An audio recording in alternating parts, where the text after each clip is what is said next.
खतर कटनो भाता घरे आइल मथारी से स्वागत हम कहीं किन भागते रे खा खा खा ए महावीरा वाली चिनारी ठाक देले हो बतावा नोट में गांधी लावा ले गई ई दे देला दूसरे हरियर कलर के होली में सब कोई अपन चोली रंगले रहता उरा हमरा के उजर किन के लिया दल बालन हम का रंगवाई के से रंगवाई मछरिया पेट खाली रखम एगो दुगो खाई खाली रहे के चाहिए पेटवा खाली रहे तब न मछरिया गच गच गच गच मुंह में जाई हमरा आई रासन बोले बन मुंह अच्छा वाला बैठा के आहे जी कुरकुरा चलता भूख में बानी तो बन जाता ना खाई तू भूखल बानी मछरियो ना खाई मछरियो ना खइबी भूखल बानी खाइए चाहे मत खाइए मछरी भात या रोटी बना दे मौसी आवती है ठीक ना रोटी यो मछरी 1.5 किलो लिया के देनी है ना हाँ अंगूरी मछरी बंगूरी अंगूरी बंगूरी रे अच्छा वो अंगूरी कौनो मछरी है ना हाँ हम भात बनाएम हम रोटी ना बनाएम रोटी में भार पड़ी रोटी में जो बना हिले लागेला रे हमार दकदकी हो जाला तो हिलाव हिलाही खातिर भगवान बनैले बना चोली कासा में खकी न हमरा के हिले लागे हम डरा जानी भूकंप आ जाला हमार शरीर में धकी जी हो जाला अच्छा तो 10 के इंजन ना हो कि हैंडल मार देनी धक धका तड़ू उसिया नो ओकर से रोटी बनवा दे भात हम बना दे भात में का करबा पोटा छिनी देबे बा अपन डाल देबे बा घी हो जी भात सुमन चावल ले लेबे बा लवर तब भात लबरे बन कर रहा उधर न रहला काम करिए तो कह दिए कि घी डालले हैं तो बड़का बेइज्जती हो जाई हमको हम घी डाल हई अब ऐसा कुल काम मत करिया घी कहां बा हम घरे मैं घी तो खिया देलू बिलार अपन माई के ई रानी नल्ली वाला देल बिया तो हमरा के वो सुन गेहूं पटावे जाता नहीं लौका तल बाम ले बगल हलाउ कब जो देख रे अच्छा वाला जरा उठावा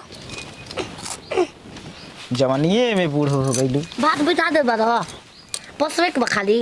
हां पसावे के बाजो हां तो आई हो माई चिन्हार आओ त लीदारो भतर काटो के मेहनत पड़ेला हो बनावे में ऐसन बनाई न हो यादे रखियन पूरा बमलो याद रखी आखिर का रे बबुआ ए रबिया बबू से सी ही से गोड़ लगला के कर मौसी है ओकर अरे होली में दोनों हई मुरे के नमस्ते मने गोड़ के नमस्ते दुनिया का तुम मुरे के नमस्ते पूरा स्टेज भोगल तक छिनरो गोर के लागता रे आजकल ई बता माई में संस्कार नहीं के देले मौसी जी हई संस्कार आइल बा हम रखबन गोदरेज में उकाल खवाई संस्कार आइल बा गोदरेज छील के ओकर कई गो रहला रस निकल बिया रहला संसरा संतरा ना कोनी है देवी जी गोड़ लगा तू संस्कार गोर लगला बिना धधाई दारू छिनरो मत लेके लगनाल मत लगा रहा था हम ही तार लागले तनी महान बारू तू खा बोलिए का रे बाबू ए खा लो का बनैले बारू मछरी आए अंगूरी मछली अंगूरी हां कैसन अंगूरी पूरा एकदम चपटे चपटे पूरा गोरे गोरे है सब आ बांगूरी बांगूरी मछली हां ताल में से गोरे ही मांगे ए नहीं जानो ताल में महावीर बाबा के ताल में से लियाल है छिनरो के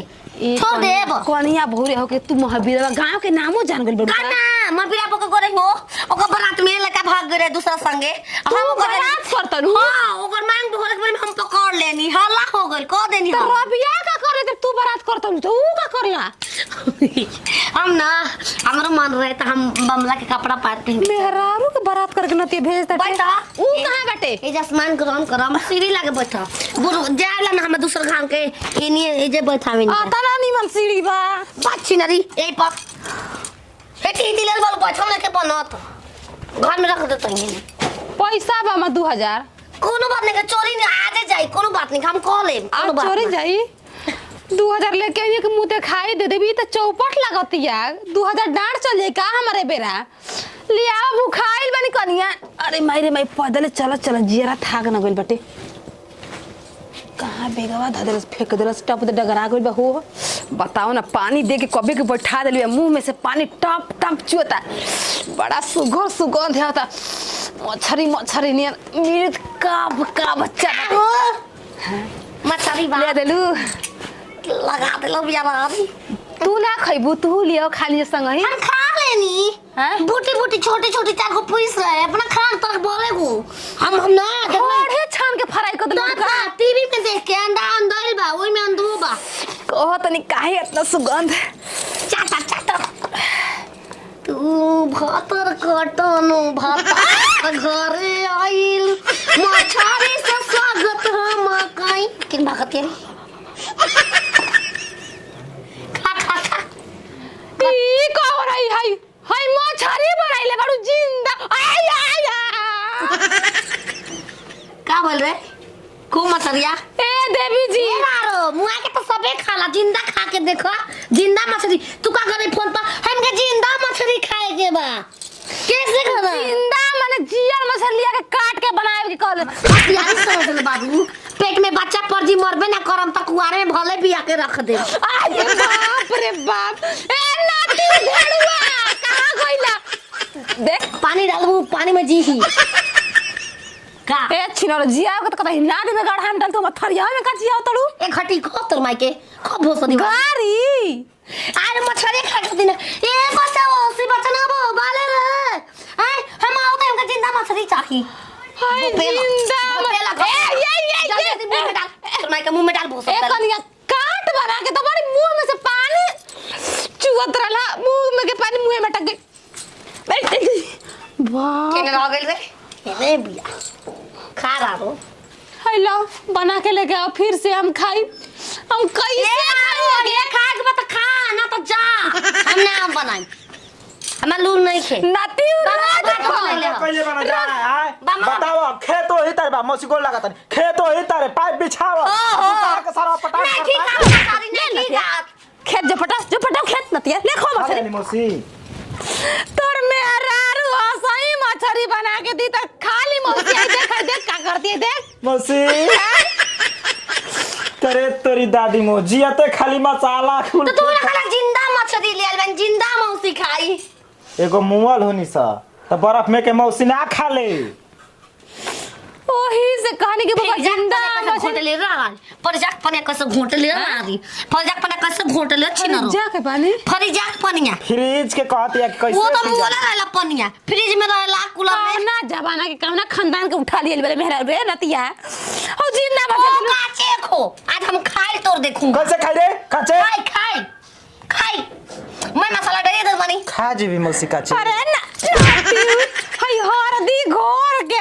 मछली लिए जो कहता ला रास्ता नहीं के ना खाली भाई, अरे मौसी रासा कुल डलले होई यही छटक के कदम एबा मन तो पागल नइखे बचवा। 3 दिन के भात ना रखले रहो कुकर डाले वाला हुए हम बात ना बनाई नहीं कि वो राग रे नहीं रे हम कुकुर हई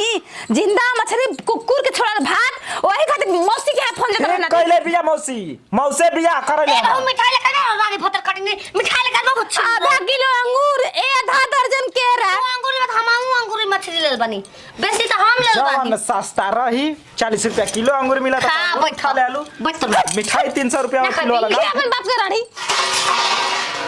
देखो हम जिंदा कैसे खाई तू सोचू ये मौसी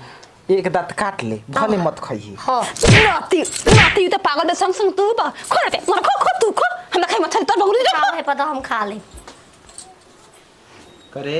आय बेइज्जती न करवाओ तारी बानो ये रोने से भाग जाई आ राती के तार के सिरहाने बैठ के तीमू मतलू पतलू चालू कह के तब खाई छुछु न 1.5 किलो मछली ले आइल बानी अभी 2 गो बाकी बाई दूगो पिल्ला लेके चल गेला सुन